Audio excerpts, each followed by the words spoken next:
I'm Alan Saley. I'm on the board of the New York Region Pathwork, and I've been a pathworker since I was 16, at least not, knowingly. And it's my pleasure to lead this discussion group with Tracy. And we all know each other kind of more, sort of, but we have a new lady here, Mary Jane from Connecticut. She's a pathworker, and There she is. there she is. Oh, hi. Greetings. I don't know if everybody knows. Oh, and Moshe. Yeah. Moshe's been here before, but Let him see, maybe. and we've got Juan here, of course. Joel. Oh, hi, Juan. Hi, Juan. Teresa Oh, and oh, Tarja. oh my gosh. Hi. We Oh, got hi, Tarja. 3, 4, 5, 6. We got 8 people. Yay. 8 people. So we are going to pass the computer around when people want to talk about what's in this lecture. Now, I want to give thanks again for being able to talk about this lecture and present this lecture. It's a wonderful time that we have. We share the grace of this experience, I think, to have the luxury to, I guess we've earned it, right? We've earned the leisure time to pursue our pathwork. Somehow, whatever we've done has led up to the point where we have the facility to do this path of self-facing. And most of us are in pretty comfortable material circumstances, which certainly helps. And of course, we are recording this. So, and we do often send out the Zoom video to our people in Pathwork.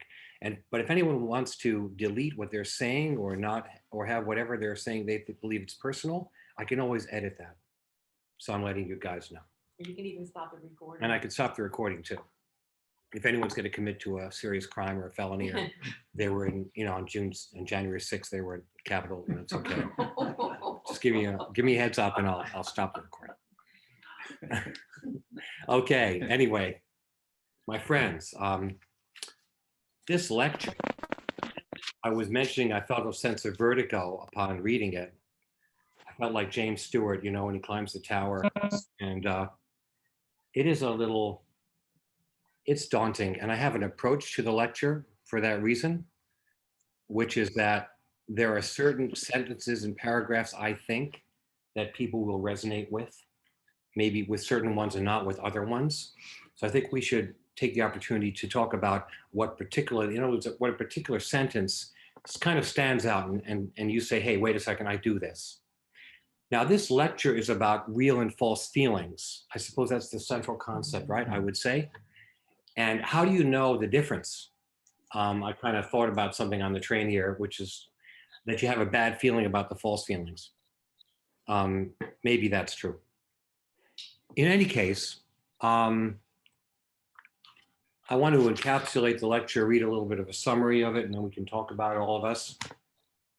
On page 1, the guide talks about the question is, what is life? And as we know from other Pathwork lectures, life is a very impressionable substance that we are here. We are within it. Our consciousness molds life. Life is creative. And there aren't any limits. The only limits are the ones that we impose or create for ourselves. I'll quote from the first page. Life will manifest exactly as you believe and conceive of it, not one iota differently. I cannot stress this emphatically enough.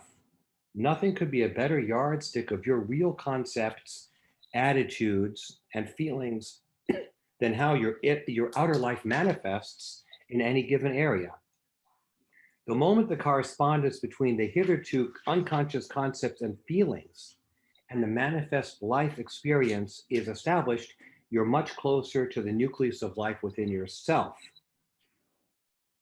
You no longer flounder in ignorance and alienation, believing life and you are two separate factors, not seeing how your life is a direct effect of your feelings and attitudes, which in turn are the sum of your secret convictions about life.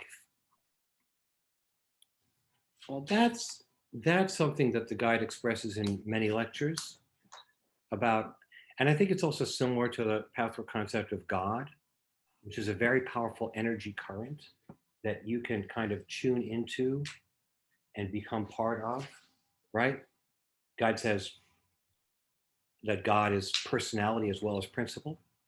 But this lecture is interesting because there's no cosmology in this lecture. There's nothing about past lives or God or, cosmic concepts. It's all about, well, I mean, maybe that's not, I didn't say that correctly, because life itself is a cosmic concept, right? At least the way the guide puts it forward. It's interesting because I was reading an article about life coaching, Exhibit A, in The Guardian. It's called I'm a Life Coach, You're a Life Coach, The Rise of an Unregulated Industry. And I will read a few excerpts from this article. Castillo, she's the head of a life coach school, tells listeners that their problems are not caused by external circumstances, bad bosses, difficult mothers-in-law, but rather their inability to manage their own thoughts. Okay. Later on in the article about life coaching,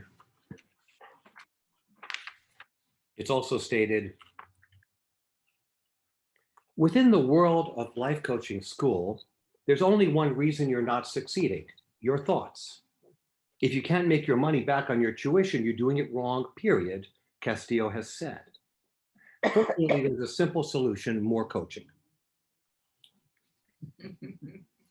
They talk about one life coach who was a little bit disillusioned by the program she was in. And so she kind of pushed back. As she worked to build her life coaching business, Blatt occasionally chafed against the LCF's worldview. Quote, was it true that all circumstances were neutral and that her thoughts were the source of all her problems? What about her abusive childhood? What about the time she'd been sexually assaulted? Was that a neutral circumstance? But her coaches helped convince her that it was exactly these kinds of thoughts that were undermining her progress. She enrolled in a $5,000 group coaching program and signed on for another 6 months of one-on-one coaching, hoping to get her mind straight. She says, I had a panic disorder and tools from LCS really did help me because it's basically CBT. But she was also concerned that anxiety, at least in its clinical form, might be beyond the scope of coaching. When she brought that objection to her coach, she says, she was like, no, it's not a problem. It's your thinking about it as a problem that's making it a problem. When she had somebody who was mentally ill come to her for coaching, she said she couldn't quite bring herself to recruit her as a client. Instead, she recommended that she talk to a mental health professional. But when she told the coaching community about the consult, they critiqued her decision. The response was, you're just talking yourself out of making money. Your thoughts are giving you the result of not signing the client. Interesting, right? So this concept of that we create our reality, I mean, can be distorted, right? I mean, people go to life coaching to have a better life and also make a lot of money. It's all about, you have to keep selling and making the money. Now, but the Pathwork. Now, people don't come to the Pathwork necessarily to solve their problems. Well, maybe initially they do. And I wanted to read you something. It's on my phone though. From the lecture, What is the Path? Excuse me for a second while I run and get it. They come to the Pathwork without any problems. They're gonna quickly have them. quite a few. That's true. Yeah. All right.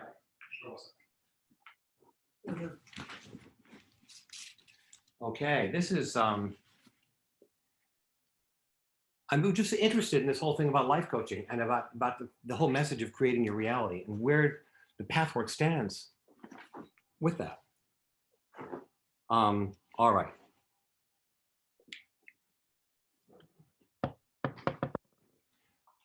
By entering this Pathwork, you do not enter therapy. You embark on a voyage leading you into the new territory of your inner universe.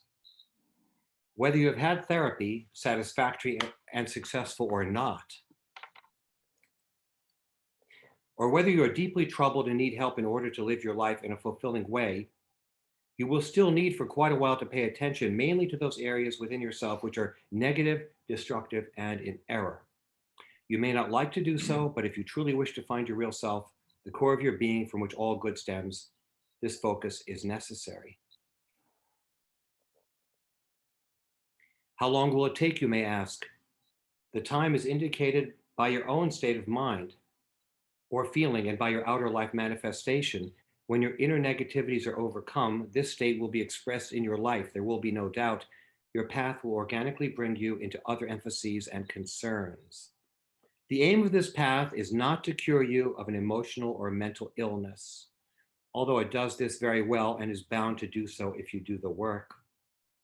But you should not enter this path for that purpose.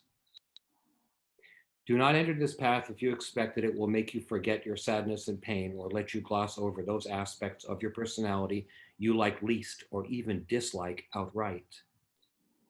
Your dislike may not be neurotic. You may be quite right to dislike these aspects, but you are not right in believing yourself hopelessly bad because of them. So this path must teach you to face whatever is in you, for only when you do this can you love yourself, truly love yourself. Only then can you find your essence and true God self. Every human being senses an inner longing that goes deeper than the longing for emotional and creative fulfillment, although these are, of course, part of the deeper and more essential desire. Perhaps the most accurate translation of this longing would be a feeling or sensing that another more fulfilling state of consciousness and a larger capacity to experience to life must exist. So we embark on this path as a response to this longing. It is not really a desire to have an easy life and to make money, which I think is what is behind life coaching. Although there's a concept here that's similar, but it can be distorted, this whole idea we create our own reality. What does that mean? Obviously, I believe that our model here of the personality is the proverbial iceberg, right? I mean, we are moved back and forth by our subconscious, which is much more powerful than our conscious, right? I mean, only 1/12 of we only understand, or we're only in touch with a small part of our nature. Most of us is unconscious, and that unconscious, subconscious, melange of personality traits, that runs the show. And obviously, that doesn't seem to be acknowledged by the life coaching folks, who seem to believe that simply by an effort of will, you can just fix things. And the only problem is you're not trying hard enough and you're not beating yourself up enough with the concepts, right? So even though the path work focuses on negativity, the guide always says that over and over again, that the gateway is through the things which are disharmonious, the things which are troubling, the things which are problematic, which cause us pain. That is, we don't beat ourselves up with the negativity. We gently try to understand it and express it and confront it. And the goal is not money. It's not, I guess the goal is disencumbering a complicated aspects in our life. In other words, a good metaphor is the stream that's clogged with brambles and rocks and stones, and that to get the water to run, you have to do the work of clearing out the logs and the sticks and the stones that get put into the brook so it can run freely. And when you do that, you feel better and more connected. All right,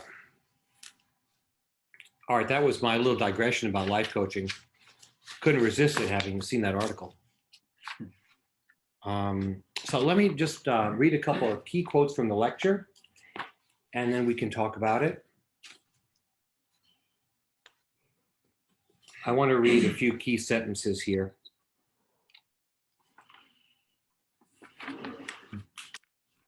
Page 2, fourth paragraph. Let us now turn to where it is possible to widen one's horizons, according to the potentials of each of you who follow this path, so that your life can become richer and fuller. In order to make this possible, your feelings must come alive. In this work and in these lectures, we have often discussed the issue of feelings from various angles. but how exceedingly difficult it is for humans even to find the subtle hidden area where they discourage the full natural flow of feelings, where they deliberately numb them. It is usually easier to become aware of an apparent inability to feel more, although at first this too may be covered up by counterfeit feelings. That's the first key paragraph I want to read about how the feelings come alive, or how they can come alive, how difficult it is to find the area where you discourage the natural flow of feelings. It's subtle, and I think that when we discuss the lecture, if there's something that particularly jumps out at you, a particular sentence or paragraph, perhaps you could talk about how that affects you and what that means in your life. Second key sentence here I'll read. Page 3. When you go deep enough in your work of self-search, my friends, sooner or later, you will discover where you hold back, where instead of affirming life in your feelings and instead of expanding with your feelings into life, you negate life and your feelings retract from life, from your feelings, and consequently lose contact with them. You do not feel at home in your life. You feel anxious, persecuted, ill at ease.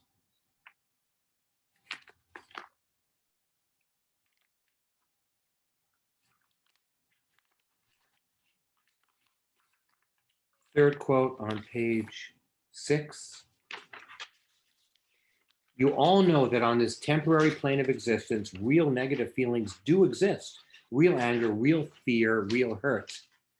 But they never rob the person of peace, at least not for any length of time, beyond the immediate purpose of the specific real feeling. They never weaken the individual. They never drive the individual into a trap from which there is no way out.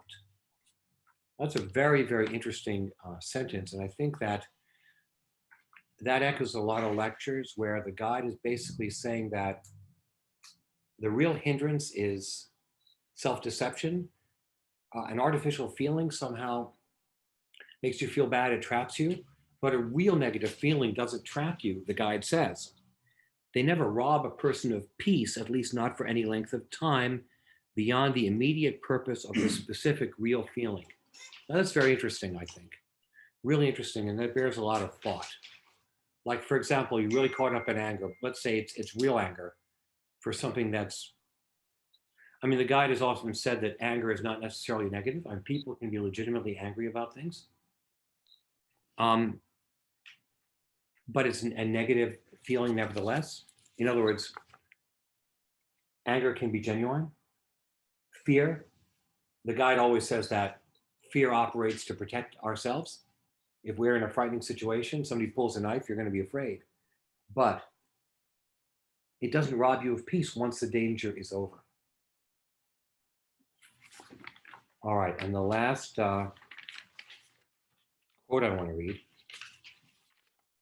on page 4.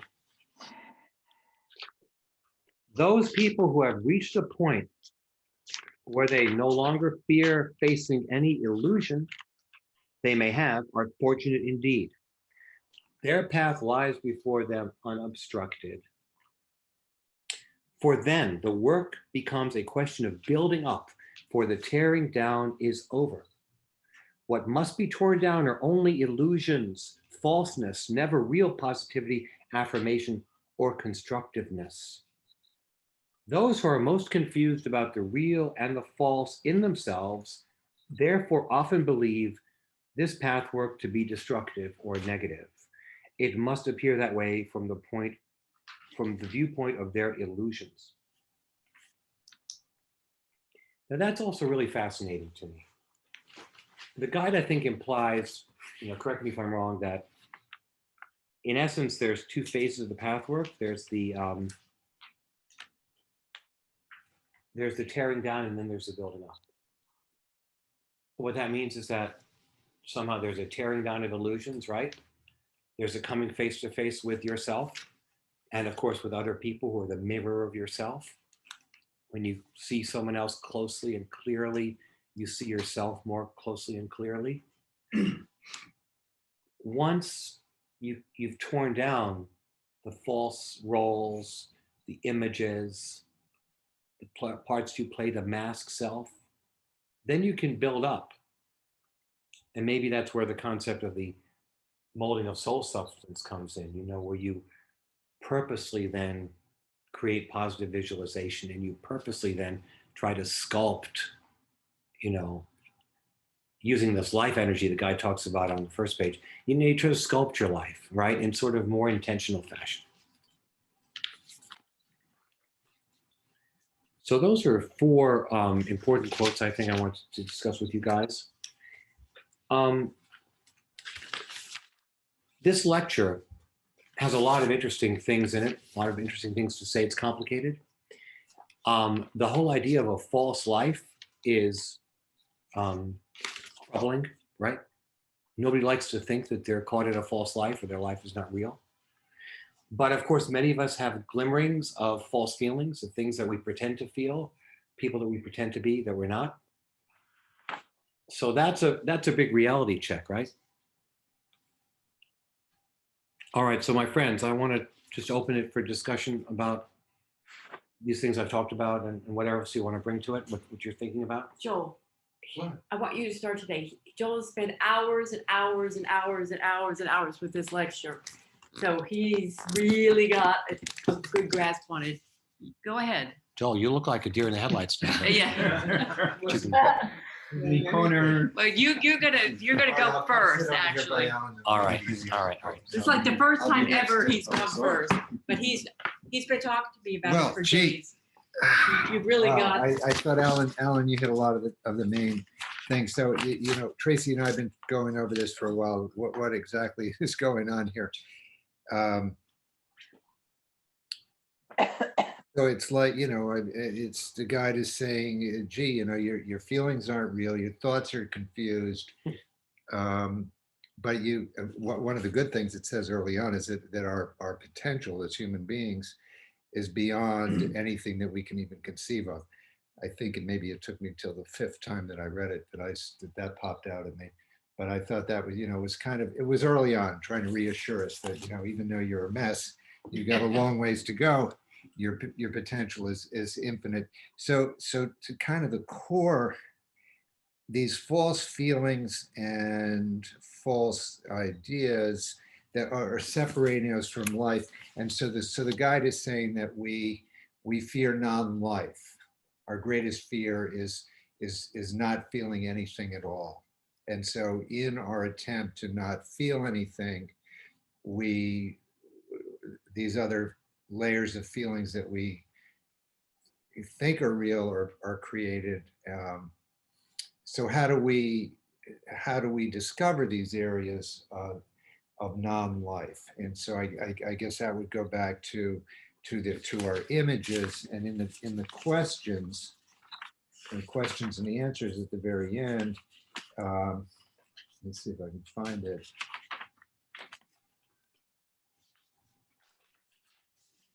Well, I can't say it as well as the guide expressed it, but to summarize, basically it says that if we want to know the truth about ourselves and where we're not living genuinely, where we're not experiencing real feelings, or where our thoughts and our images are preventing us from having the real experience that we're capable of, that in meditation, or whoever it is we ask, our higher self, or the God, the God self, whoever it is that we speak to in silence of our meditations and prayers, or out loud is of course fine too. Just to say, please help me to see the areas of my life where I'm not being genuine. So I give an example. I think some examples are useful.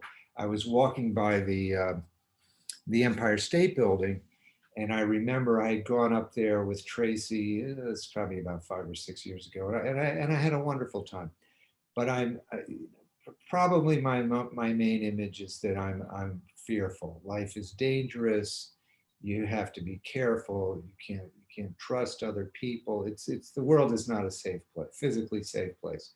So of course, going all the way up to the top of the building, and then they keep you from, you can't jump even if you wanted to. But just I don't know if you've ever been up there, but when I'm up there, it's overwhelming, the mass of the city and all this air that's, all the space. And, certainly it brings me into touch with my insignificance, right? And I'm really not very much when I'm seeing all this out in front of me, right? But so then I realized that I have this fear, and that I'm mostly comfortable inside in the house, right? There's a term for that, but that doesn't matter. So anyway, once I became aware of this, I noticed that my willingness to venture forth has increased to where I could, I walked by and I remember I saw right outside of where you go into the Empire State Building, I saw one of these double-decker buses with where the top is open. And I've always thought, oh my God, that would be so much fun. But of course, that fear of life holds me back, right? But I don't know, when I thought about going up and I thought about going up on the bus, I just experienced it in a new way. And I will do it. So I think it was just kind of recognizing that I'm fearful and this is how I'm approaching things. Then it's beginning to unravel.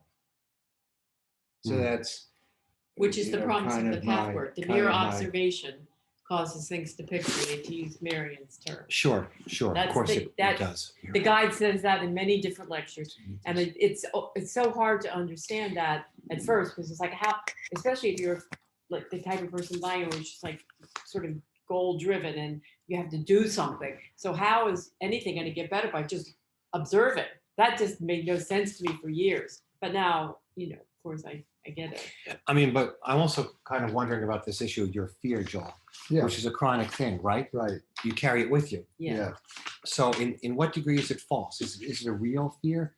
The guide says that the real fear, is of short duration, or it kind of just lasts for a short period of time, and it doesn't rob you of peace. And if you've said something to me tonight, it's that robs you of peace. That's right. Correct? So Yeah. how do we see that in the context of the lecture then? What do you think? How do I see in the context of the lecture the fact that the fear is not real? Yeah. So knowing that I'm fearful and knowing that it's not real, hopefully it allows the fear to pixelate. So for example, since I've tried to pay attention to how do I experience myself when I'm going outside, right? So it's the concept of being outside, right? That presents that creates the fear, right? It's my projection onto what that reality is, rather than what that reality actually is, right? So I'm out, it's a beautiful day, there's lots of beauty all around, there's life. I notice as soon as I go outside, I feel good. And I thought to myself, well, I wonder what that is. And I think it was today, I thought, I think it's just that there are other human beings that are out, and we're all the God self, right? So my God self is experiencing the God presence through that's being brought from other people, and it's comforting. Yeah. I guess I was kind of trying to understand the image there. What's the And image? wrong conclusion that was formed early in your childhood. Oh, well, I have done a lot of work on this, and I mean, I was taught as a child, I was taught about the Holocaust. I think I was 8, and I was taught about the Nazis, and I was taught that as a Jew, you're never safe. There will come a time where they're going to try and round you up. So when you have these, don't want to blame my parents.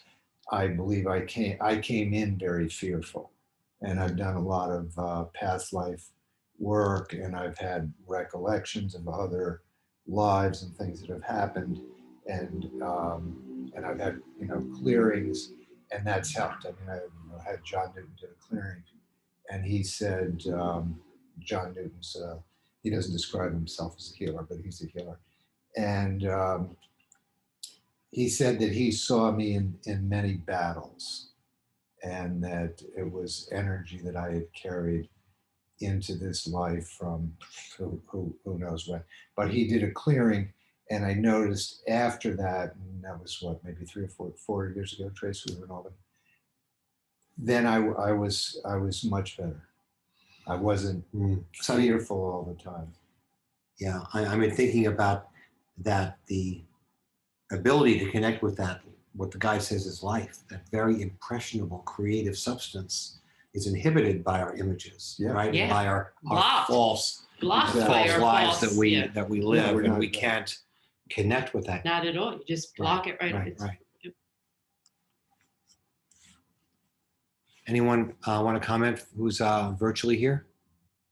Yeah, I just, because I started with the question, which you're getting closer to, which is connected to this conversation, is I really would love a more clarity on really what is a false, what actually makes something a false negative feeling as opposed to a real negative. I feel like we're getting closer to it, but that was my first overriding thing.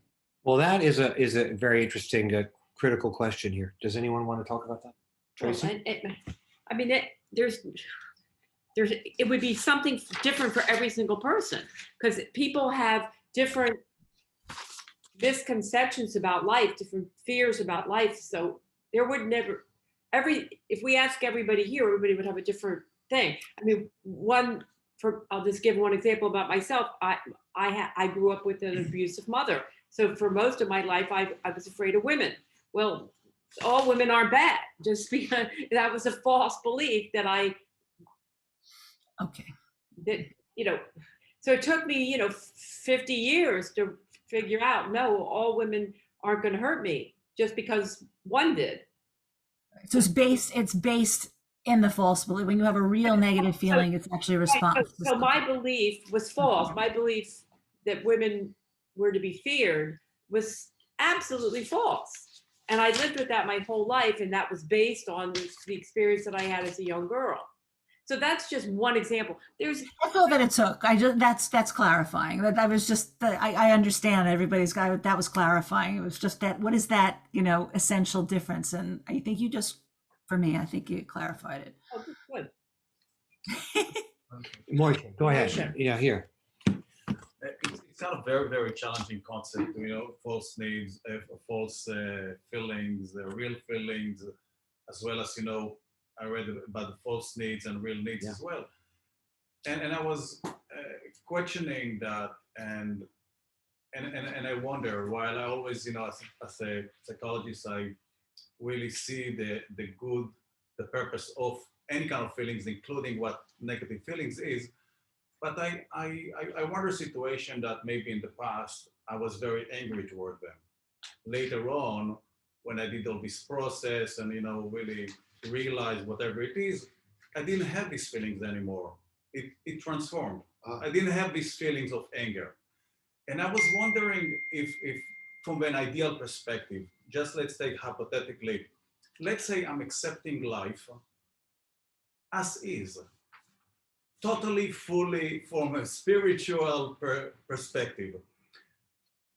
Why should I have any kind of bad feelings? If I totally, fully accept that, it's only goodness. It's only kind of good feelings. You just move with the flow from an ideal perspective. So this is the true reality. If we believe that this is it. We're just making peace with the reality. So if this is the case, this is my assumption, then kind of like from a spiritual perspective, any kind of a negative feeling is kind of resistance to life, which is false. So in some ways, we should not feel if we are totally kind of spiritual and accepting, don't have this kind of feeling because we are okay, we are at peace, that's fine. We just accept life as it is. So just to add something, to some degree, that's why the confusion about the negative feelings, if it is real at all. And second of all, she said in the one of the sentences that you mentioned that it's, you can accept that it doesn't rob your life. Yes, when you have these negative feelings, but it's okay for short term. What at all? Why at all this sentence exists? From idealistically, okay, you don't have to feel that way either. So that's a question that I have. I don't know, something comes to my mind and I wonder. Well, I mean, just two things occur to me from that point of view. One is that we're here on Earth. We're imperfect. We have baggage. Therefore, we cannot experience the unitive state. And the guide says the unitive state is not just pleasure and goodness. I mean, it's more than that. Because we're trapped in a duality of good, bad, love, hate, the apparent opposites that don't exist. So, in other words, our ability to conceive of what's pure and beautiful is limited. That's right. So that's those two things. Yeah, no, I accept that. Well, that's why I said from an ideal perspective, from a spiritual perspective. But again, this is our work. And everything is relative. Otherwise, we just accept it as is. That's why we are doing it. Try to eliminate that and to get to that point. And every time we feel bad, okay, that's the information that requires us maybe just to say, okay, what's going on? Clearly doing it very gently with acceptance that I don't think we'll get there, but. Exactly. Well, that's like what the guy says about the daily review, which is that every day, and I'm certainly a slacker, it's a good idea to write down the things that cause you disharmony, even if they're not a big thing. Like what happened that bothered you, that rubbed you up the wrong way. And then you are able to see patterns if you keep doing that consistently. And then those patterns lead you to recognize your images. Yeah. So would it be right based on that to say that negative feeling, again, it's information that are false and in some ways require you to continually working to not to heaven? I think that's sort of true. In other words, your negative feelings are information. And the guide, of course, says that we in this lecture, that we create subterfuges to hide negative feelings, to conceal them.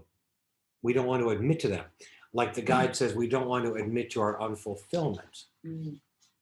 I mean, that's certainly very common, right? I mean, a lot of people, if something is not going well for them, they want to deny that. Like, I don't have a relationship because of X, or I don't need it. I'm doing fine. Like, I don't need to advance in my job. I'm happy the way I am. You don't want to even acknowledge the fact that in some way you're unfulfilled. I guess it's a challenge to the ego. The ego doesn't want to grapple with it.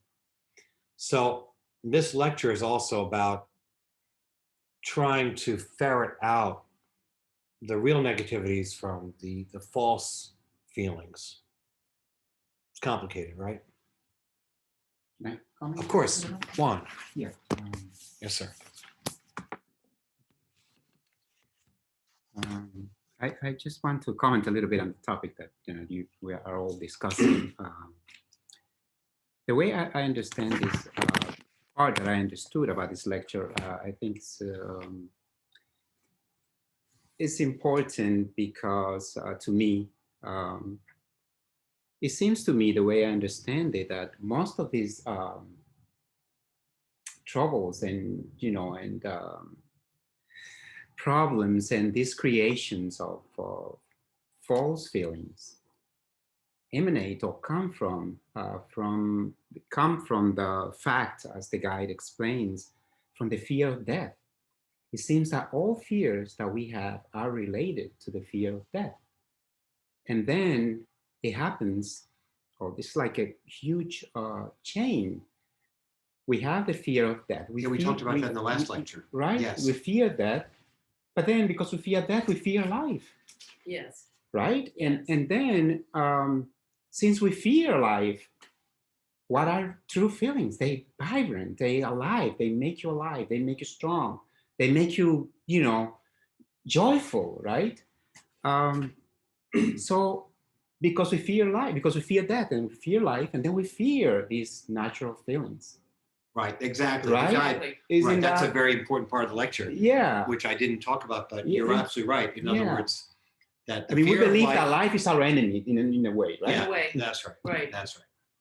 And everybody defines it slightly differently. Unconsciously. Unconsciously, yeah, of Unconscious, course, right. yeah. And then because we believe that, then we fear that. So then we create from our fear, of course, from the ego, as you mentioned, because the ego is the maneuver of all this negativity and all these things that contradict life, that contradict beauty, that contradict, joyful abundance. Pseudo solutions. Yeah, To avoid the everything pain. is the ego is the orchestrator of all these bad things that that prohibit or block us from being alive, from being joyful, from being abundant, from really being in total connection with this higher being, which will provide everything for us. We just have to just surrender and allow it to drive us. But we can't, because we are blocked with all these subterfuges, solutions, or pseudo misconception, Images, misinterpretation, images, and all that are blocking us from from being with that connection. So since we believe that life is our enemy, then comes the real feelings, which are life, and then we fear that. Then we invent all these camouflage. We have to cover them because we can, because this would mean annihilation to us, right? If we connect with these true feelings. We're all Don Quixotes. Yeah. Fighting our windmills. Exactly. Yeah. So this imaginary thread, right? But you know what the most amazing thing about that story was? That not only did he create witches or enemies out of windmills, which are benign, but that he was able to do the reverse. His broken down old mule, Dulcinea or whatever it was. Dulcinea. He was. No, he that thought- was this. No, it wasn't. That was the the sweetheart. the sweetheart, the Oh, that's girlfriend. right. Was it But his old whatever, his old broken down mule, And he he's- was a stallion, so he created his own world, as we all are doing, in his own bubble of reality. He made windmills into enemies, and the broken down mule that could probably not get him from here to there as his black stallion that he was charging to the windmills on. So it was all, which is what the Pathwork is always saying in all of its different ways, that we create, and this lecture is right down the center on that. We're creating by our own thoughts. And so life will present itself exactly as we conceive it to be. And that's the That's the key. And wasn't it Einstein that says whether you think you can or you can't, you're usually right? Right. Yeah. So it's the same concept, because if you believe whatever you believe, but that's why we have to go down deep, because so much of what we believe is hidden from ourselves. Right. It's in the back room behind the locked gates, so we can't even see what's back there. But I thought this lecture was great, because it said if you want to see what you really believe in your subconscious, just look at your life manifestation. Yeah. So like if That's you right, yes. if you think you It's a deserve yardstick like too. a beautiful girl or the big job at the office, you should be in the corner, but you don't have it, well then subconsciously you don't believe that you deserve it. Even though even though in your conscious level of your thought, you think that I should have the corner office. I'm smarter than everybody in the office. Why shouldn't I be the boss? But if you're not there, then there's something that you've got hidden from yourself. So I thought that was a great key that the guy gave us. And also, you may not be connecting to your life task, which may not be to have the corner office. It may, like the guy says, you will get what you need, but it may not be in the way you think. Right. Yeah. I want to And comment the a little life bit coach, also on right? this, on the last paragraph on the first page. Yeah, one. I think it's really it relates to what you were saying, Tracy. The first sentence actually on the last paragraph, it says to discover the discrepancy between your conscious and unconscious beliefs must always be the first step in the full direction toward full selfhood. Yes.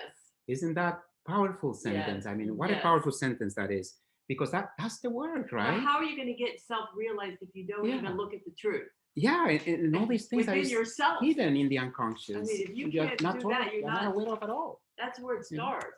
this is why I think I've been thinking a lot lately. Why is it that the mere observation of one's misconceptions and faults causes them to pixelate? And this has been a conundrum for me for the last 10 years. And just this week, I think I got some clarity on it, probably as a result of reading this lecture so many times, trying to understand it, which is that so I think God and truth and love are all the same thing. That's And nice. they are different words for the highest frequency that exists in this matrix that we call life. Absolutely. So if you are standing in the truth, you are therefore connected to that God at that moment. That you're not hiding from yourself. You see it clearly. You had this experience, and that was a very powerful experience. Green girl. Yes, the green. And you at I'm that curious. moment, you stood and you looked at that in absolute truth. And when you did that, that God energy was able to flow through you because you are then vibrating at the same frequency as that God and truth, love, God, whatever you want to call it, that high frequency when you are and therefore it can flow through you.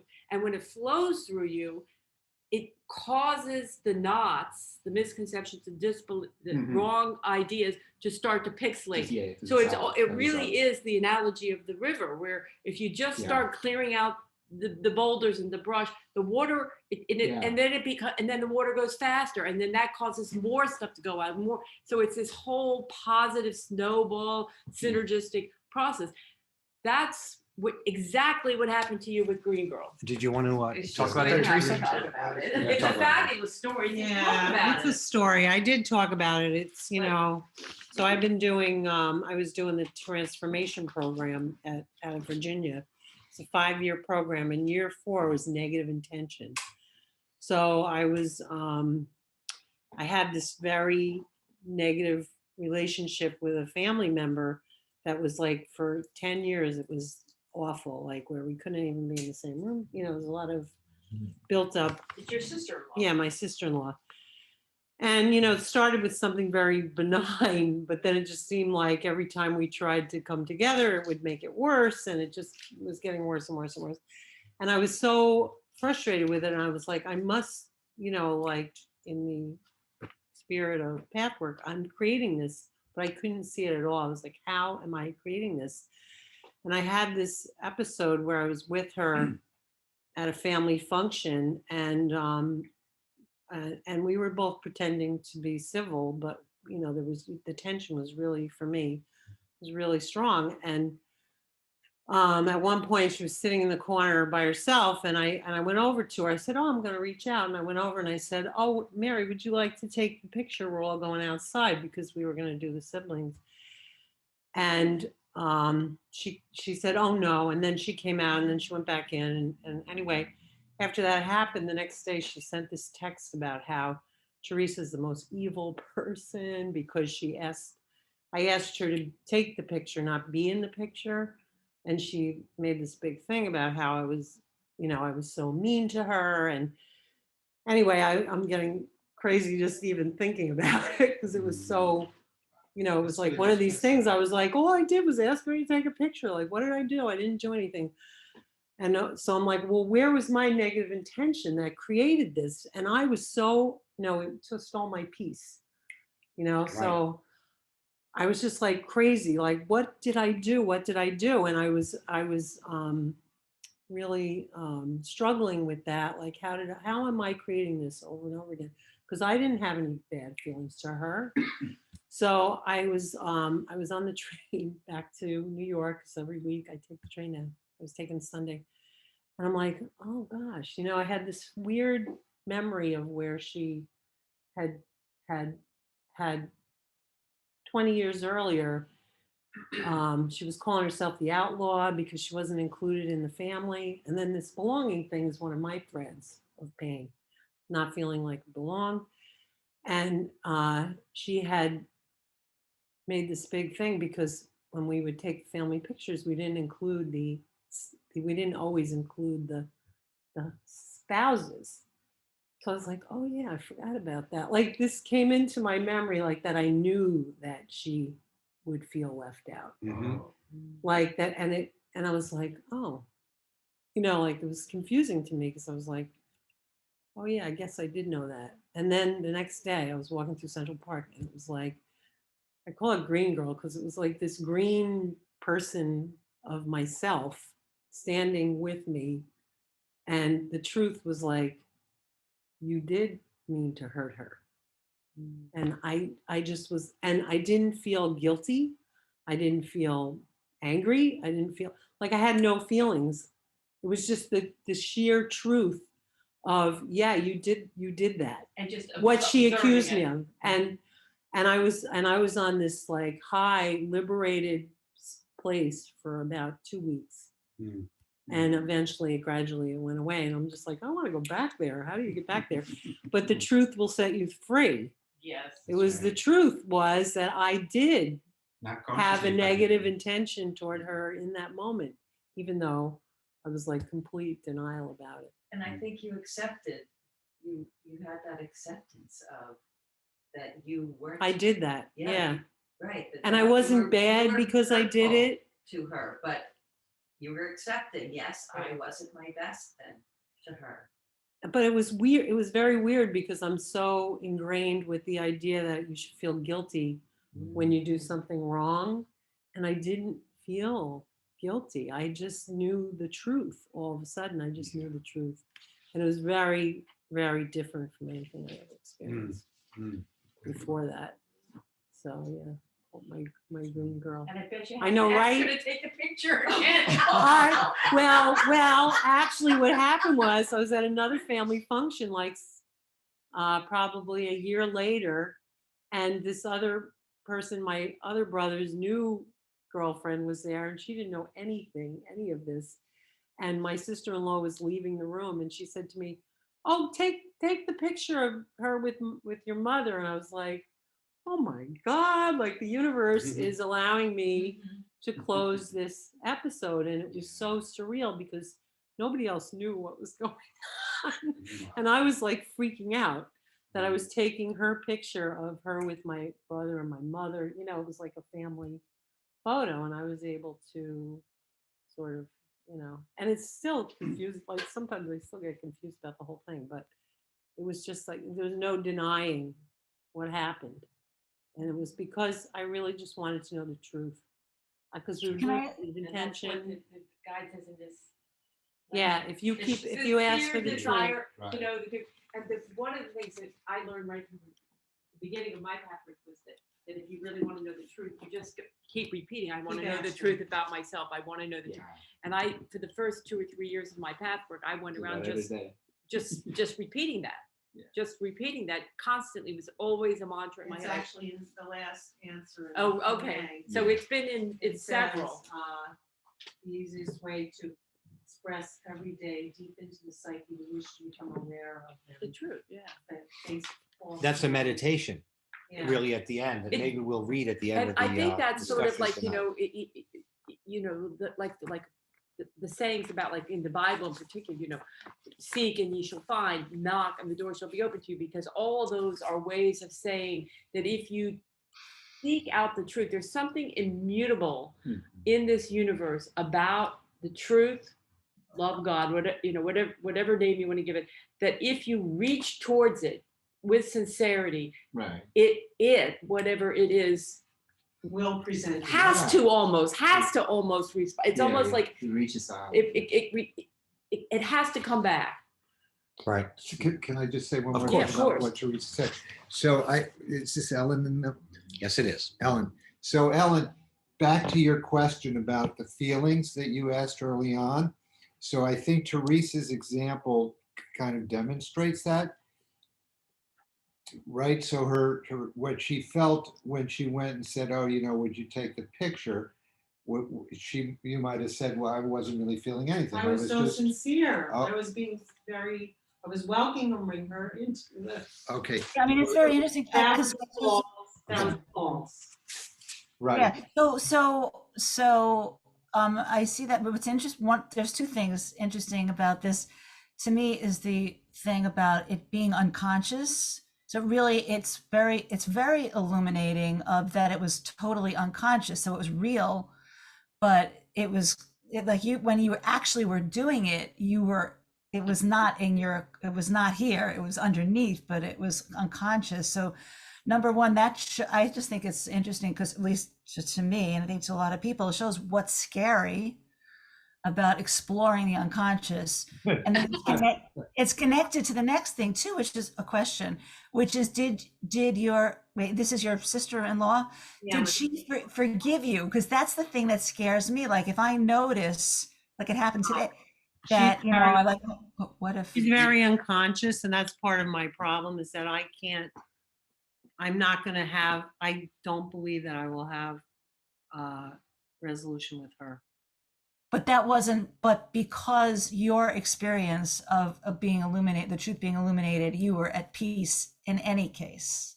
I Right. mean, it's still a That's my hurt mind. for me that it's Yeah. that it's so fucked up. You know, it's hurtful to me because I go to family things and I know that, you know, it's fucked up. Right. Because that's the thing also, it's But- like, you know, you're dealing with your own stuff, but then you're dealing with your relationships in the world, which can, Yeah. you know, that's hard, that's challenging. I guess I don't even think I could even begin to explain to her what happened to me. All I know is that I took her picture and she was there when I took her picture, you know, so it's sort of like it's, you know, but in terms of it not being unconscious, when I was doing the TP program, we used to call it real but not true. Like it's real, it feels real, but it's not true. it's at based on core. something that's No. the core isn't. Yeah. Mhm.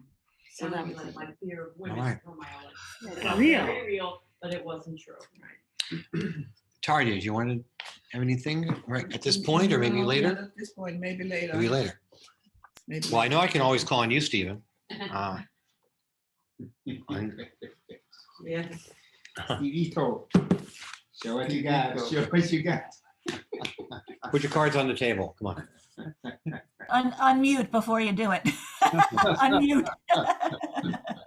I actually sound a lot better muted, but I did unmute. Anyway, a couple of things struck me. You know, one is a Woody Allen movie where he said, "I may be paranoid, but they may really be following me." Yeah. Right. And the other thing is, I forget who said it. Some guy I didn't like. He said, "I don't know what I don't know." So this whole discussion, for me, is a little confusing as my life. The lecture was very penetrating and upsetting. So I know it penetrated me deeply. I'm quite aware of my feelings and thoughts and confusions. My initial reaction to the world is, I don't need you, I don't really want you, and I stand back. And you all kind of know that. I've said that before. But yet, my thoughts and my feelings don't seem to match the external world. Because the external world says, you know, I like you, why don't you join us? So I'm really a little confused as to what I'm putting out there and what my true TRUE feelings are, because there's a disconnect between my thoughts and what seems to be the external world and the reality out there. So again, I'm living with the confusion, and I think the one thing that the guide said that I always felt like I was born without the DNA to feel, to experience feelings, as if I was at a great dinner and everybody was having a wonderful time. The food was succulent and delicious, and I couldn't taste anything. And I really hated everybody because they were all enjoying the dinner. And although I could swallow and get some nourishment from it, there was no taste to it whatsoever. And to me, that seems to have been life. And yet I've traveled the world and I've sought many experiences, and yet there was sort of, it needed more salt and pepper. There was always a certain lack, like I was holding myself back. And yet I keep pushing myself out there and people do respond. So again, there's certainly a sense of confusion, and I'm just living within the confusion. And I guess I read the lecture in hopes that it would give me the one answer I'm looking for, but it only seemed to amplify some of the confusion, which is probably good because I'm allowing myself to be open to the confusion. And I think looking to a higher source, which I don't normally do, might be an ally that I can rely on. So thank you for asking. Teresa, Beverly, Marion, and Rita. Well, it strikes me, Stephen, that you are creating positive life experiences. So some part of you does know how to use that creative energy of life, apparently. Yeah, it's complicated though. I certainly agree. Thank you. Beverly,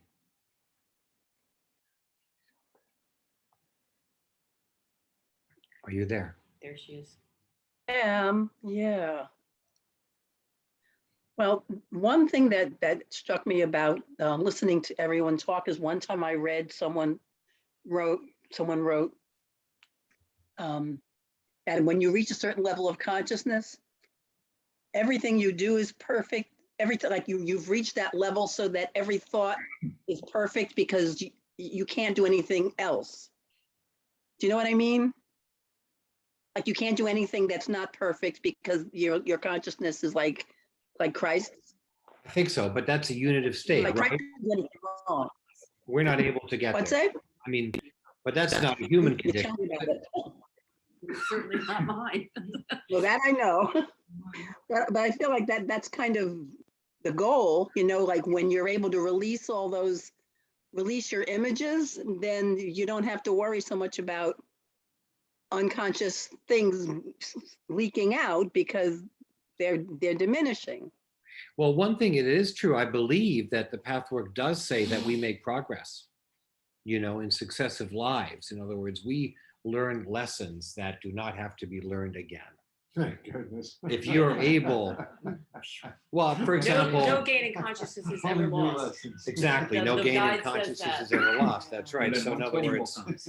let's say life was a trade school and in one life you learn painting. You don't need to go back and learn how to paint again. You got that. Maybe then you'll do plumbing. So the guy says you only learn one major category per lifetime?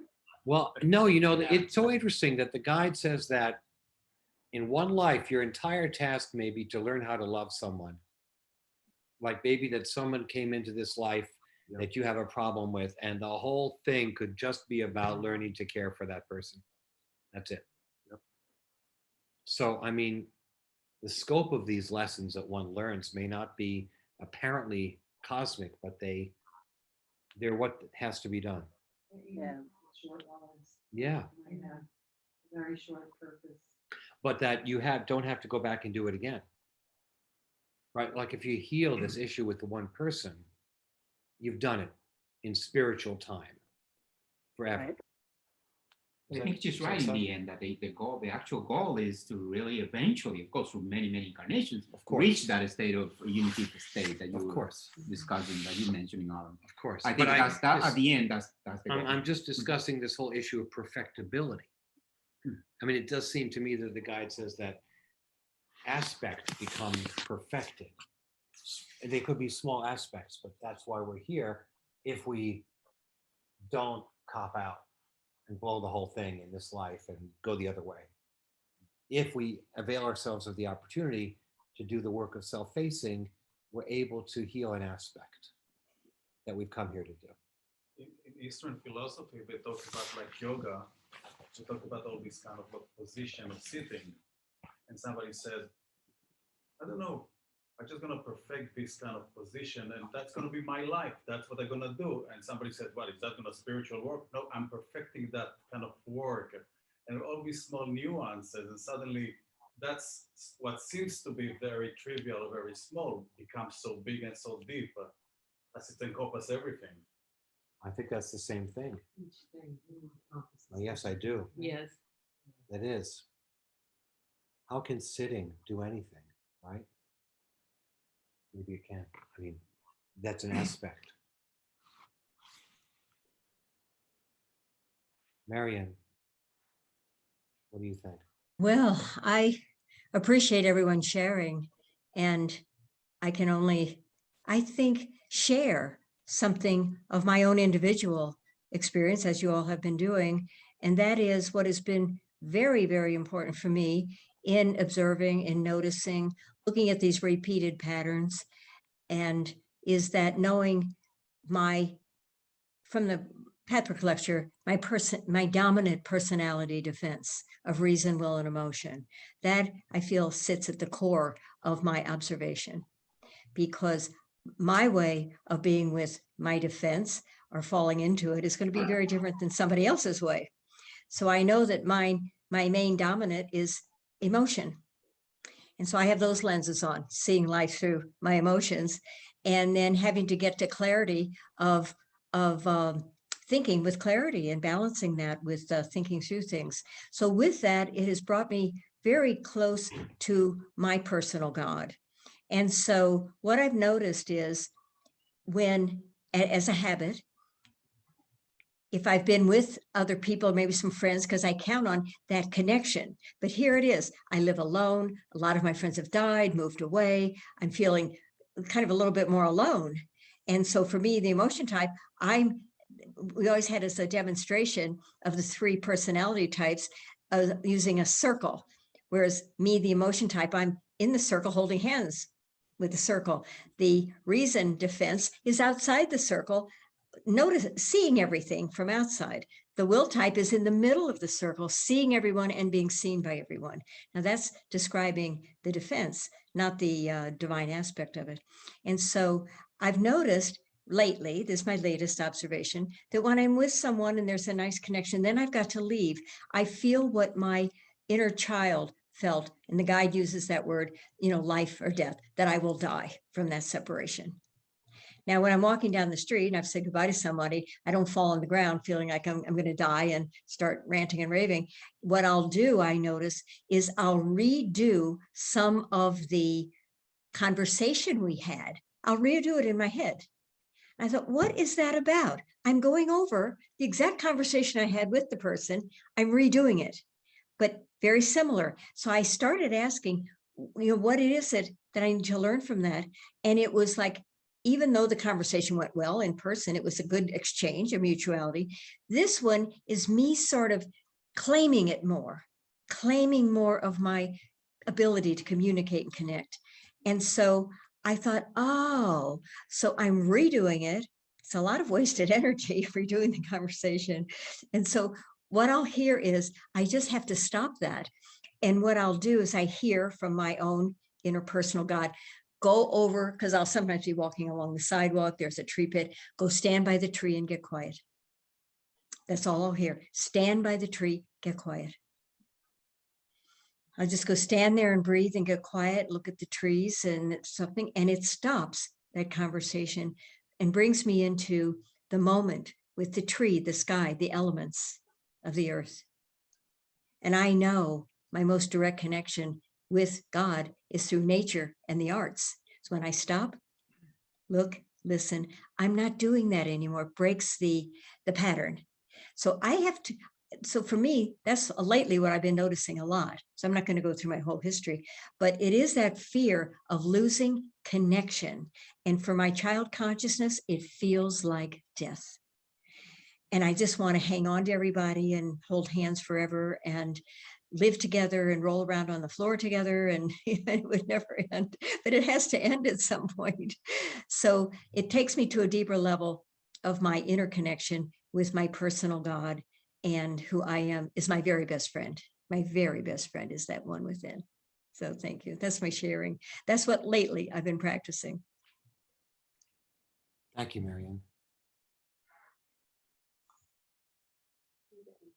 Rita, are you with us? I am. Hi, everybody. Very interesting, straightforward lecture. Is it in this one where the guide says that it's actually takes less energy to be negative and more energy to be positive? No, it's not in this lecture, but the guide does say guide that, does say that, yeah. does say that, yes. So I think that that's part of, because literally we have these habits or pathways of thinking. So once it's been established for any reason, even if we become smart enough and wise enough to know differently, there's still that habit. The ingrained habit, like an image, for instance, that's what you're talking about, right? Mhm.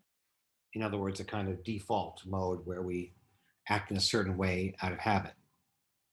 Is that what you're saying? Right. It's just a habit of how we, even feeling, a feeling can be a habit of a reaction or a just a comfortable way. Your comfort zone, yeah. So it takes real effort, deliberate effort. And the guide in almost every lecture comes up. That's why I like the lecture so much. Real affirmations, how to work toward a more harmonious state. And yeah, so from my understanding, getting these obstacles, getting through the obstacles and seeing things clearly, and he says expanding our awareness, and all of that is all worth the effort, because it's a means to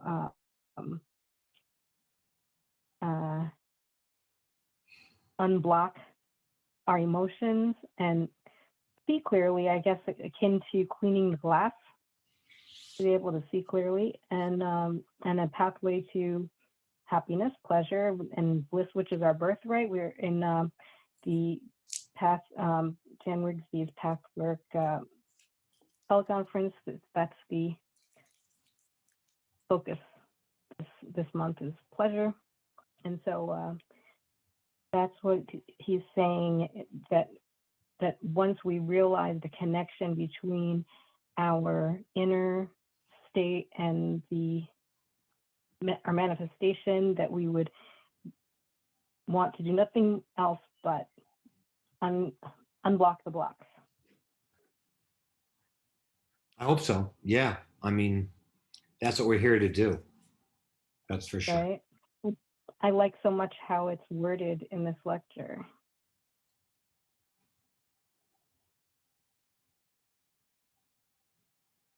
So direct. Yeah, it's very direct. Life will manifest as you think about it, not one iota differently. But you have to, Right, that's very, very clear. Yeah. yeah. And of course, you have to examine your life. And is it really, how do you evaluate your own experience of your life? Right? I mean, are you evaluating it from in an honest way or a dishonest way? Right? I mean, are you convincing yourself that everything is great when it really isn't? Right? Well, that's where the daily review really comes The in, daily right? review comes in. Right, because if So- if there's a fly in the ointment, right, you'll find it.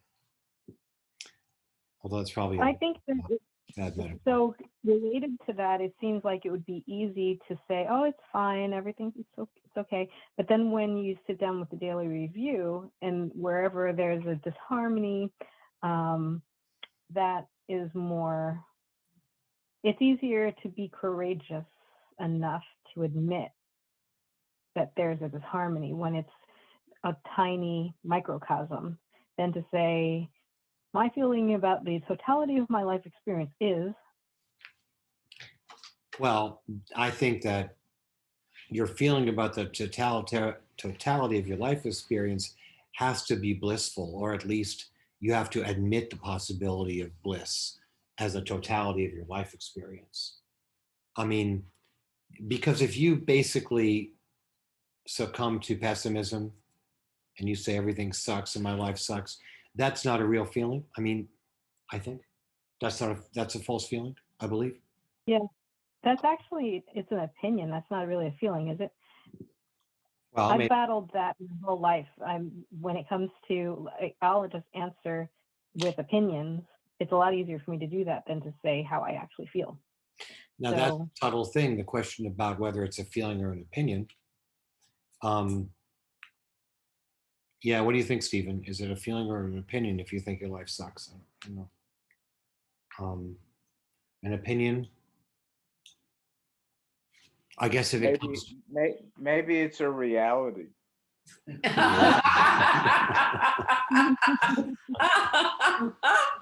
Yeah, because some people's lives do suck, right? Yeah, I think that's true. Hey, Teresa, what's on your mind? Are you there, Teresa? Yeah, I'm here, Alan. Very powerful lecture. I haven't had the chance to read the whole thing, but I enjoy everybody's input. And to me, I'm observing my life.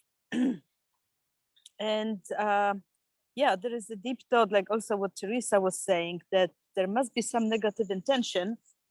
Recently, what happened to me, you know, I went through COVID early on. I had the long COVID. And I spent a fortune getting back to normal. Paying for clinical nutritionists and stuff like that to get back. And just when I'm feeling almost good and back to normal in my own body, because it literally felt like I switched bodies. My body was snatched and some 90-year-old woman body was given. Just when I'm getting back to normal and I started enjoying life and I thought work was going well and the weather is good and I got used to working from home. I'm like, yeah, there's limitations, but there's also, you know, fun and more time and stuff like that. My boss calls me yesterday and she tells me that they are mandating vaccines even for remote workers, and I don't want to vaccinate. You know, I'm very afraid of vaccines. I know I don't need them because I read and research on that topic, and I know that once you went through it, it's like measles. You really don't need to vaccinate. I know people have side effects after the vaccines, and I don't want to put it in my body. I don't think I need it. So, you know, why am I creating this? Was I at the threshold of my happiness where I thought everything for once was going really smoothly and well? I don't know, you know, but this gives me some strange feeling of aliveness because now I'm fighting the systems, I'm fighting lawyers, looking at letters, you know, looking for doctors, looking for this, looking for that. And basically, you know, like a rebel, I'm battling the system, which I think is crazy. And I think it enslaves us. I think there's something really wrong with the mandates, and vaccines are actually neither safe nor effective, but you know, people are just blind to it. But my whole thing is just like, why am I creating this? Everything was going so well, I thought. Financially, I was for once well off, booked a nice vacation to go to, you know, everything was smooth. Boom, a major thing, I might lose my job. I don't want to lose my job. I don't want to look for another job. Why am I creating this? So I'm trying to come to what Teresa was saying. What is the truth about this? Why am I doing this? Am I stagnating at a job that I really don't like that much? What's going on? And this lecture gave me a lot of thought because, like it said, look at your life and something in you is creating your reality because it's malleable. So my question now is over and over again, why am I creating this? Why am I creating this? I was actually beginning to really have fun. And, you know, it is a deep, like what Tracy was saying, just keep saying, you know, I want to know the truth about myself.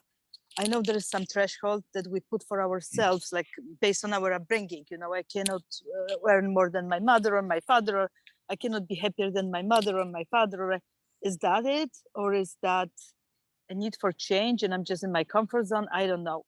But this lecture really hit it deep, like I'm creating this. If I look at the life that is not happening to me, but for me, why am I doing this? You know, it puts me in a fear, it puts me in resistance, it puts me in, but it also kind of sort of puts me in the driver's seat because I can work from my integrity now and say, yeah, so maybe I have to change jobs, you know. I don't know. It's scary, it's fearful, it's crazy, but at the same time, there is something that it's here to uncover. And just because it hit me yesterday and I'm still in a state of shock that people are actually doing it to people, I'm thinking, you know, why am I getting myself into this kind of a reality? Is that negative creation? What is in there? You know, is that some threshold limit? I don't know. I have no idea. But this lecture really hit it on the head. Like, I'm creating it, and even if it's a negative creation, it's coming probably out of me. What if it's happening for me, not to me? You know, that's what I keep thinking. What if it's happening for me? What's in it for me? So I don't know, but I'm trying to stay open to that. Yeah, definitely a subject for meditation, Teresa. Yes, I talk to my friends in transit who don't want to get vaccinated and feel similarly, you know, and they feel like I'm going to do battle with the virus myself. I can handle this, you know. Well, I went through it. So why do you want to vaccinate for a virus that you already went through? You know, it's like you had measles. You don't need to vaccinate for measles. It's the same way. I read it. I talk to clinical nutritionists, holistic doctors. I'm all into holistic health. Everybody confirm once you went through it, you have stronger immunity than vaccine can ever give you. Why do I need to vaccinate? Well, I mean, not to get into the subject too deeply, but I think they're concerned about that you could pass it to other people. But no, you're absolutely, I think you're approaching this from the right point of view, Teresa. This is something for you to meditate on and see why you want this situation and what you're getting out of it. Yeah, that's exactly what I've been thinking. What am I getting here? Consciously nothing, just annoyance and sleepless night, but subconsciously there must be something in there. But you did say, can I just point out, you did say twice that you had a feeling of being in the driver's seat. So isn't that a positive thing? Just to clarify. Yeah. I feel like maybe that's a way in for you. I can take charge. I can take charge of my life again because I can stand for something that I believe in this whole craziness all around us. I don't know. Juan wants to put in his. Yeah, I just want to say a couple of words, Teresa, with regarding to this. Maybe that I think what you have just said now, then also Teresa emphasized it. What you have just said. I mean, you feel there is a part of you that feels that you are in the driver's seat, and that's great. And maybe that is the lesson there, just to kind of like show you, we have choices. We have choices. I mean, you are not forced to do this or that. I think it comes down to the fact of assuming responsibility for the decision that we make. And, that freedom is given to each one of us as a soul, as being, as, God created us as a, spiritual beings who were given that choice. Even God himself does not force us to love him or to do anything contrary to our own will. So I think it's a great lesson there to learn that, I as an individual, I have the choice. The thing is, am I willing to assume responsibility for the choice that I am making? And, once you make that decision to yourself and say, it is my choice, I have the freedom to decide. And am I choosing to stay with a job that demands me to be vaccinated? I could, but I don't have to. But if I leave this job where I feel comfortable enough and, being there for like a couple of years, I think you've been there in that job for about 2 years now. And, it's your decision at the end of the day. And the point is, it's like being in the position, like you said, in the driver's seat, where you assume total responsibility for the decision that you make, either to stay or either to go. And I think to me, the way I see it, it's just that it's that lesson to be learned there. And that decision of it is me, I have decided, and I am responsible for the decision that I make, and going forward with whatever comes. That's just my opinion and the way I see it. Thank you. You're welcome. All right. Well, Taria, you want to say something at this juncture or no? No, it just came to me that I Oh. I have been, it's not exactly this topic, but Yeah. I was kind of wondering, I have been with Pathwork, at least I don't exactly know how long. It must be Lifetimes. lifetimes. Yeah. More than 20 years. No, maybe not, but at least maybe 14, 15 years, and I still don't do daily review. Oh. It's like I do it every once in a while and then I stop. But I mean, I have my justification for that. And it is that I'm retired, I don't work. I don't come into contact with so many people. I go maybe just shopping or something, talk a little bit. There is really nothing necessarily that I find irritating that creates any kind of negative feelings. So then those days when I get irritated about something or something happens, then I write the daily review and maybe I talk about it with Jan or somebody. But I'm trying to see my role in this. Am I doing this on purpose so I'm not really getting much anywhere? I'm getting somewhere, but slowly. And of course, I don't like that because everybody wants to get there fast, as fast as possible. Yeah, yeah, But that's basically what I want to say. Well, did you talk to Jan about it? Yeah, I have. She has said that it's like my decision. I can do this thousands of lifetimes. It's no rush to get anywhere. So I think she also said that she had in the beginning, she didn't do the daily review for a long time before she then started doing it, but I'm not there yet. Do you want to say something? Certainly, yes. As I'm fairly new to Pathwork, I think this is just a little bit over a year for me. I found this lecture challenging, but I guess there's this reoccurring theme with everything, and it's all about, especially with this life that we create, self-responsibility. And for my entire life, all I've been doing is looking, oh, this happened to me, and my reaction to anything outside. And for the first time in my life, finding myself stopping and going inside for each and everything. And about the daily review, I can speak on that because I know even as a new path worker, it's even more important, but I'm not that great at it also. And it's usually something has to really trigger me to cause me to sit. There was one, I'm going to put this over here only because Sure. there was one thing I wanted to, one paragraph of the lecture really spoke to me, really resonated. And that was the one that said, dramatizing negative emotions is just as frequent as pretending positive feelings. Like that first sentence seems to me how I've lived my whole entire life up to being exposed to Pathwork. It was either, so the dramatizing negative emotions, oh, this happened to me, almost like, walking around in a constant victim state. And then pretending positive feelings, oh, but that's not going to hurt me. I'm just going to put a smile on. I'm going to do better.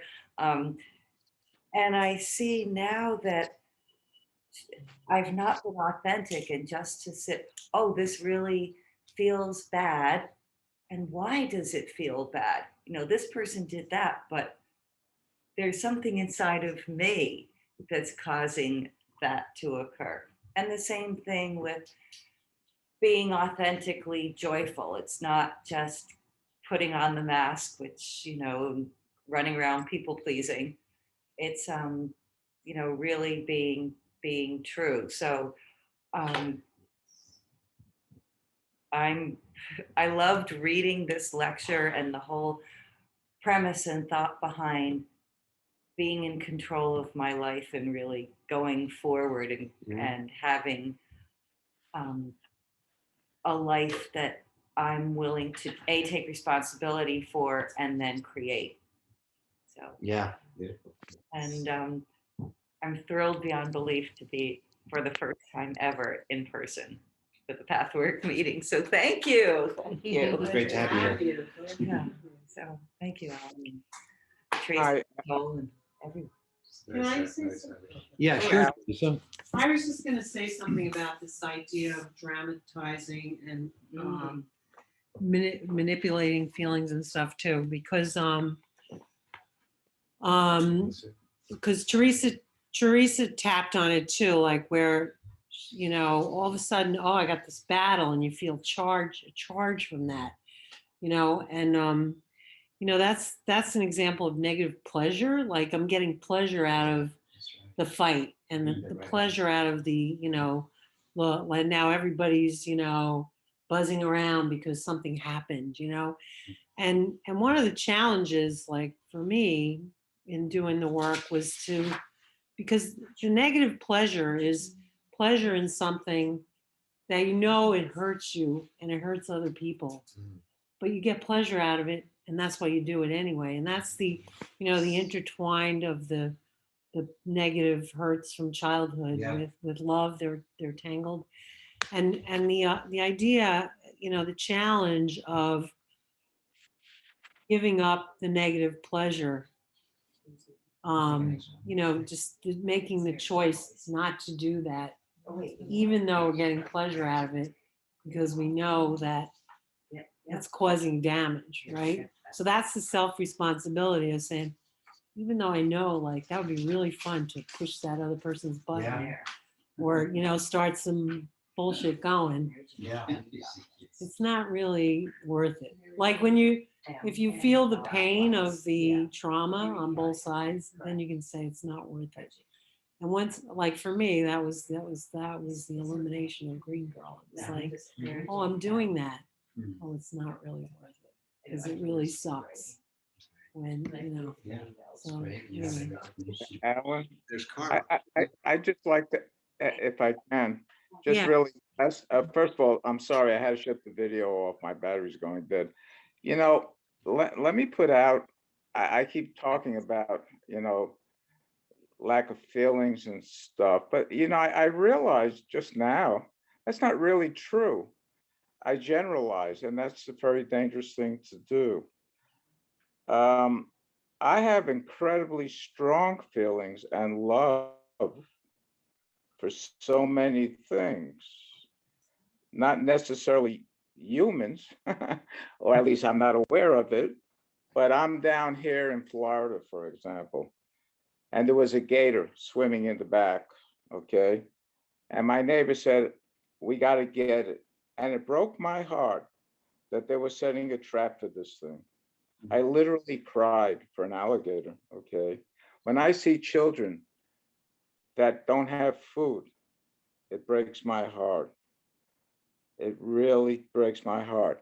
I sit here in the back, it's really quite lovely where I am, and I look at a tree and I just sit and talk to it for an hour, and the tree answers me.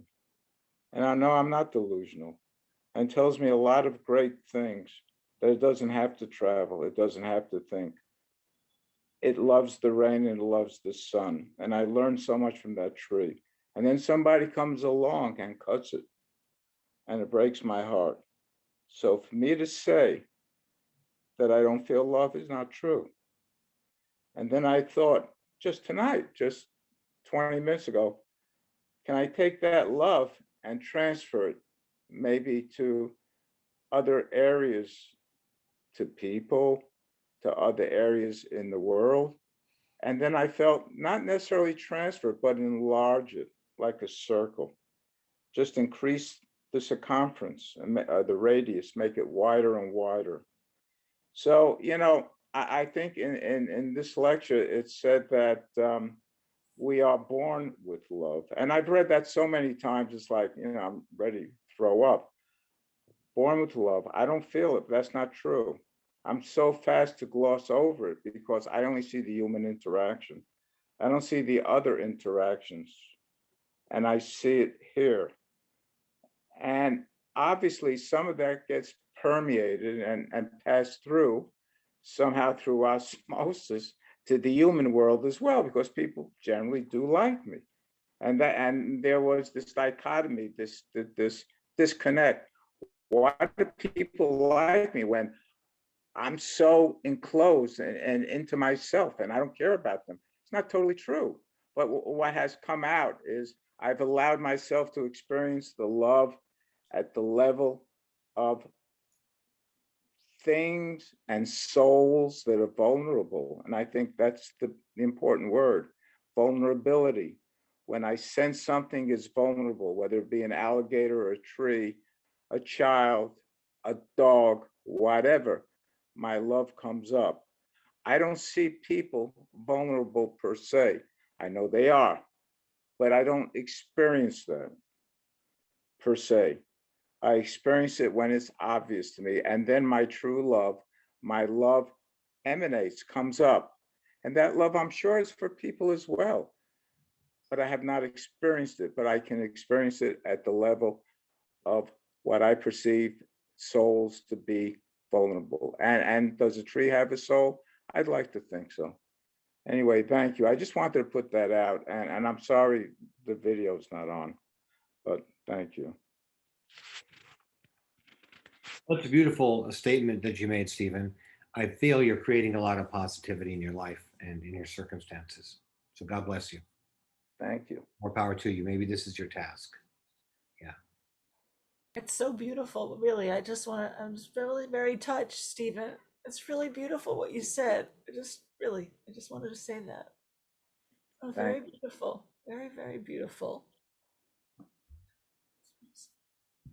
I hope the gator swims away and they don't catch it. Yeah, actually, they eat them. It's called gator bites down here.